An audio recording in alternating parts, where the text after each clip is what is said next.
La difficoltà ha creato unità. La mareggiata di fine ottobre ha rafforzato i legami tra la gente del Tiguglio, gli amministratori dei comuni colpiti e le forze dell'ordine. La diretta di Natale, a bordo della motovedetta della Guardia Costiera, idealmente ha abbracciato un golfo che fin da subito ha voluto ripartire, soprattutto dalle relazioni.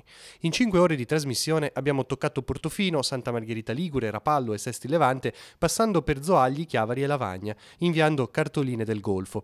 Vicinanza e solidarietà sono i messaggi più belli del Natale da ricordare nell'archivio delle notizie 2018.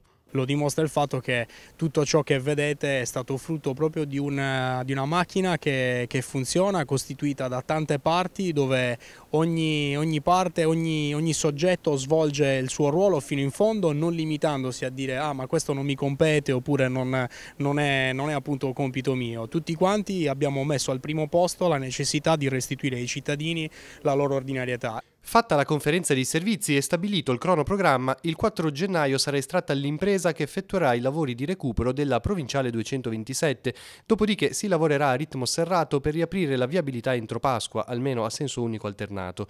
Sempre da lunedì 7, inoltre, a Portofino partirà un progetto per sostenere gli studenti del borgo, ad annunciarlo il sindaco sempre durante la diretta natalizia. Inaugureremo anche una piccola specie di scuola per i nostri bambini, qua del teatrino di Portofino, che con l'assessore alla cultura Ilaria Cavo, che ha fatto un po' da regia insieme con la signora Betty Tassara di Santa Margherita, siamo riusciti a creare questa piccola aula nel teatrino di Portofino. Quando ci sarà il mare agitato, giornate brutte, si è deciso di tenerli insieme a un insegnante nel teatrino, che avrà un insegnante che li fa scuola, in più collegamento direttamente con il loro portatile personale, con la loro aula.